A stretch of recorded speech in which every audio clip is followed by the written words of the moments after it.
You were born from a mother. Most of you were born in the conventional fashion, from a womb between your mother's legs. A few of you may be more esoteric beings, with more exotic origins, such as hatching, metamorphosing from a larval form, parasitizing a sentient host, or manifesting from a coherent field of mystical energy. But one by one, you experience the second oldest miracle in creation. Once there was inert and unaware material, and then suddenly there you were, screaming and kicking and howling, with the overwhelming rush of sensations that comes from self-awareness. There's a reason the oldest objects of worship, human or otherwise, are those of the Divine Mother.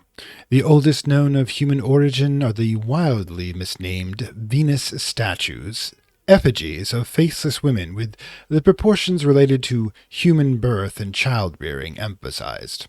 They appear starting about 40,000 years ago, and were in production for 30,000 years, until the forge brought some better stone carving techniques to humanity. We found older ones that are 400,000 years old, and are presumably from the time of the Carapace Cross. Every culture, save for the recent monotheistic demiurgic patriarchal cults, possesses a variant of the Divine Mother, who gives birth to creation and everything in it.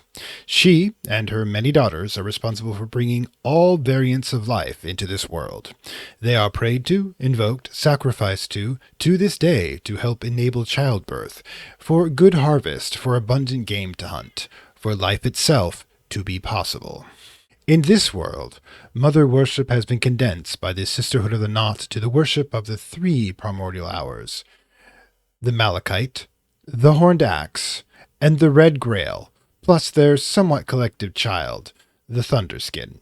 But beneath all of them lies the fourth face of the mother, hiding in plain sight. Hello everyone, I'm Dr. Aaron Peel. Welcome to Hush House Lectures, where we discuss the hidden lore of the Cultist Simulator Book of Hours Secret Histories universe. This lecture will be building on the lore discussed in previous lectures, so if you want to start at the beginning, please click on the link up there on the right for the playlist. Now, let's start talking about motherhood. First, let's discuss the 3 hours of the mother. All of the mothers are primordial hours from the previous Age of Stone. The eldest of them is the one we call the Red Grail, given her association with appetite and its satisfaction. All of us here share her hungers. Given that she is the hour associated with birth, we're all present within this world by her grace. She is far more than your stomach growling or the warmth of sexual satisfaction. The Red Grail embodies the force that motivates all life to perpetuate itself: hunger and desire. She evolved from the eldest god from stone, known as the tide, when aquatic life emerged from the seas to live on land. Our internal biology still requires the saline conditions of seawater to function. We carry the sea within us. Our bodily fluids, from blood to bile to stomach acid to amniotic fluid, all derive from this internal sea.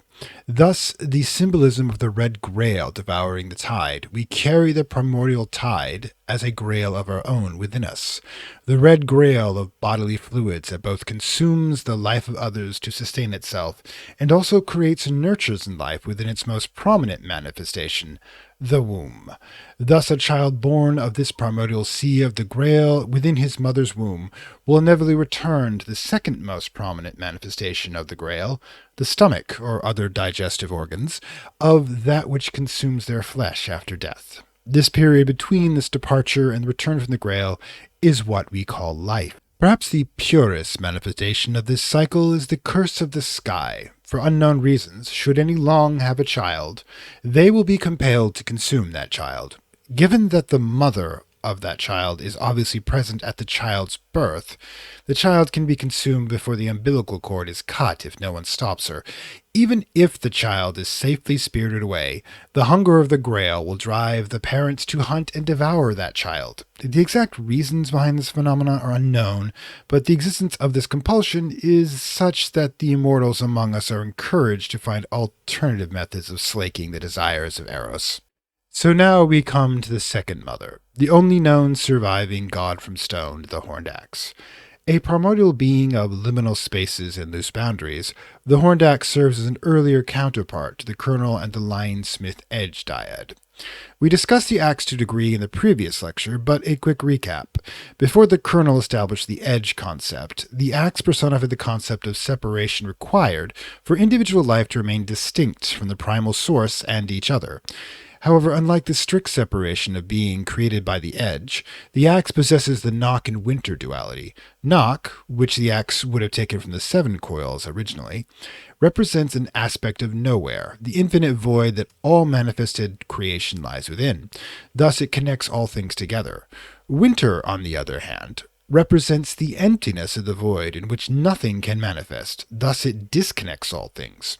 This paradox creates what I refer to as a state of quantum uncertainty in which all things, all beings, all places, life and death itself are simultaneously connected and disconnected at the same time.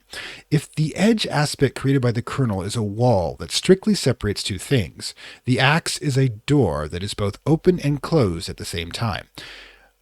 A little confusing, perhaps, but I think it's a better example of quantum uncertainty than Schrödinger and his cat. This paradox is essential in that it creates a span of space-time that we call the life. All things that arise from the Grail will in time be inevitably consumed by the Grail, just as in time the door guarded by the axe inevitably will open. This is the time between birth and death, between the infinite potential of Knock and the null potential of Winter. This is the time the door remains closed, the time in which we live. We live in that uncertainty, knowing that the door to nowhere one day will open for us in the future, but not when. Well, most of us. Even us long, the names, the hours themselves will succumb to entropy and become yet another memory guarded by the Menascate within her House of the Moon. Let us strive to make that memory a good one. The third mother governs what occurs between those two events. The Malachite, also known as the Ringu, is a god from flesh who ascended from the Carapace Cross and may be the one the mother figures from that era are dedicated to. This would be in the era of the flint, when only the basic stoneworking techniques were available. Thus, the cruder shapes of these forms, even when compared to the earliest human depictions. The Carapace Cross are, and yes, are, as there is proof some still exists, a number of species that use adaptive biology rather than tool use to control their environment. I don't know if you ever witnessed the productivity of a bee's hive or ant's nest, or seen the efficient stripping of all flesh from a body to the last morsel by an entire catalog worth of insect species, but all this is accomplished with the biological components of these insects specially adapted for that specific tasks. No tools are required. Like many mere fertility goddesses, she can be overlooked as she doesn't provide quite the same level of mythic drama that the war, chaos, tricksters, or destruction gods do. She doesn't offer an eternity of endless conflict, or dwelling as a perfect reflection in the House of the Moon, or God's help you assist you in becoming a living wound between worlds. This translates into less being written about her outside of the Sisterhood's own works. However, if you are fond of eating, then you may want to reconsider her importance in your life and give her an offering or two. She is still the vegetative goddess, struggling to provide the fruits and grains necessary for life from the poisoned soil of this world. The fact that her principle of nectar is now no longer present save in areas dense with magical energies, such as the house itself, should be of greater concern to the occult community as a harbinger of lean times to come, and perhaps a sign of the Malachite withdrawing her favor from this world. The one confirmed name of the Malachite we know of is Melissa, the Queen and Palace, through the shrine here under Hill House. As you can see from her picture, she is the divine image of the honeybee, an essential figure within the Carapace Cross culture. Given the cross didn't make use of tools, agriculture as we know wouldn't come easy to them. Leafcutter ants may cultivate gardens of edible mosses, but for the most part insects either gather plants in nature, scavenge from corpses, or hunt their own meat. The cross species associated with bees would produce what is likely the sole form of self-produced, potable food in the form of honey, the only food that could be stored against future need. Thus, the deification of what was likely a hive queen of legend to ensure the continued honey production and the safety of the hive. There was likely at least one name of each cross species that served the Malachite directly, and chosen long of those species that served their names.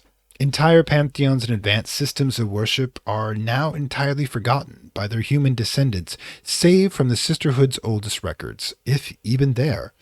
Ones that continue their eternal efforts to maintain the living systems of this world while the conflicts of younger gods, ambitious magicians, and ignorant mundanes threaten to rip it apart. So, now having spoken of the three mothers, let's speak of the child, the Thunderskin. As I stated in the previous lecture, the Thunderskin represents the strongest heart principle of the hours.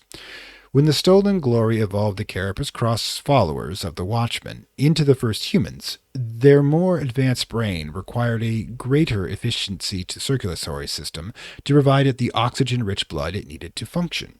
By the law of sacrifice, to create something new, something older must be sacrificed. So a name of the Grail, a musician whose name is lost to time, was flayed alive to provide that sacrifice. Given names are effectively immortal as long as their patron hour wills it, the future Thunderskin lives the agony that would mercifully kill most beings. Thus their now skinless mass was converted into a gigantic heart, and their skin into the great drum that beats the heartbeat of creation itself. This event echoes through many mythologies, in the flaying of Marsyas by Apollo, to the Grail quest of Sir Percival of the Pines, to the drum Kali Ma beats to count the movement of time. It certainly was traumatic enough to leave an impression on the divine narrative. There is a tendency to place human motivations on non-human hours that I've mentioned before. In this case, the actions of the three mothers is no exception. It is claimed the future Thunderskin was first a lover of the Malachite before they submitted to the Grail, and that the Horned Axe required their death as compensation for the death of the other gods from stone. This is a gross simplification. The Grail and Axe were never human, never alive, and thus they are more self-aware forces than life forms as we would think of them. The Grail is eternally thirsty as an aspect of desire. It inevitably consumes what it loves, and the future Thunderskin was no exception. The Axe demanded a sacrifice, in that there was an unfilled need to evolve the Carapace Cross to a higher form, and a sacrifice was needed to fill that role. The Axe as a liminal hour transition governed this transformation. The Malachite is a god from flesh, though not human, but I hazard that the love the future Thunderskin had for her was the same that most living beings do. They eat greens, and thus there is no greater union between two beings than to consume and be consumed. But once someone is transformed into a Long of the Grail, they become an obligate predator and can only feed on flesh, be that the soft hungers of Eros or the sharp hungers of bloody meat. When that occurred, the green gifts of the Malachite could no longer satiate the future Thunderskin. Thus, when the sacrifice occurred in the pine grove in the depths of the wood, the Thunderskin's new form allowed a new form of life to be born, mammals. This marked the ascension of warm-blooded life and the decline of the once dominant species of the Carapace Cross. These vibrant new species would push aside earlier forms of life, and early humanity led by the Watchmen would conquer and displace the Cross. So, I spoke earlier of a hidden mother other than the three I already mentioned, one hidden in plain sight. This is best demonstrated by an ancient riddle of the Sisterhood of the Knot. Those familiar with the revival of pagan worship may be aware of the triple moon symbol of the goddess, with the waxing, full, and waning moon faces, each representing one face of the goddess. The most common modern interpretation is to associate the faces with the maiden, mother, or matron, and crone phases of the human female lifespan. However, other more complex systems have a different triple aspect of the goddess.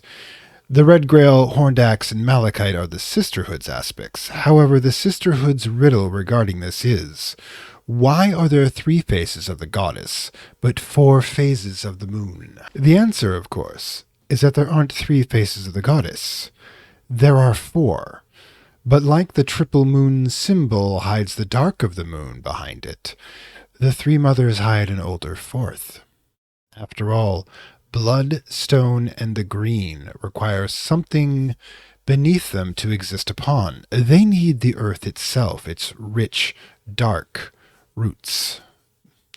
I mentioned Mother Gaia in the second lecture, and at least one of you listeners was sharp enough to note that there are no hours that correspond to her. Or is there? For while we often think of the Mother Earth as a gentle mother who only provides for her children and occasionally summons forth a famine or rain cloud storm when she is angry with them, they do not think much deeper than that. Existence as we know it in the most ancient of times came from a union of a sky father and the chthonic earth mother of titanic origin, one that arose from the void, or as we call it, nowhere. And the hours of nowhere are ones not to be spoken of casually. So let us not be too casual as we speak of the Black Mother herself, commonly known as the mare in the tree. Now, don't laugh. I know the mare seems like an almost comical figure pictured here on her card, and that's deliberate. When you speak of any potentially dangerous supernatural being, you want to focus on the least dangerous aspect and flatter them a bit. This is why we call the Fae the fair folk, the Furies as the kindly ones, and we picture the chthonic Black Mother as a whimsical woman with a cup of tea. To dive a bit deeper, the mare is a symbol of Demeter, the Roman goddess of agriculture and the earth. The obscure text on the smoky satisfaction of Mumu Boarts, justified in ancient pronouncements from the house of Lapsang, and yes, that is the title, directly connects the mare to Demeter, naming her both as the destroyer and the creator. Said beseechment begs her not to pay direct attention to the one doing the beseeching, but direct them to one of her younger sisters for future help. If you look at the mare's card, you will see hints of two of those younger sisters. The green trees and the small beehive in the upper right of the card are drawn from the background of the Malachite's card. Given the wall behind the Malachite, compared to the deep woods of the mare's card, the Malachite represents fertilities of those places within sight of civilization, while the mare represents the fertility of the deep wild. While the Malachite's bees might sting you fiercely, the wild animals pictured with the mare would just as soon tear you apart and leave the body to fertilize the soil. The most obscure of moth lore says that the mare and the Malachite have forbidden liaisons and generate great power. Symbolically, this refers to liminal fringes between the cultivated fields of humanity and the wild itself. If any of you are herbalists, you know the most powerful herbs are found in these areas where the magic of the wild touches areas we feel safe to access. Rituals done in such a space are usually much stronger than those done deep within civilized walls. Also, note the symbols of the Grail's nature of appetite. The cup of tea, the wine bottles, the hookah, all of these are pleasures deriving from the products of the earth, shaped by man's hand. These sort of offerings are common and relatively safe sacrifices. The Earth Mother and very many other entities enjoy the sensation of these luxuries, and a mellow-out god from nowhere is less likely to devour you. Not a guarantee, mind you, but an immortal spirit or god will be happy to see you when you're bringing a thoughtful gift. Given the mare's hair spills down her back in a crimson shade of blood, it's another link to the Grail and perhaps a warning to keep on her good side. And now then, the masks. You see, the word mare stretches back through multiple language. Mahri, Mach, Marzon, Marazi, Marakad, even all the way back to the Mongolian word Mori.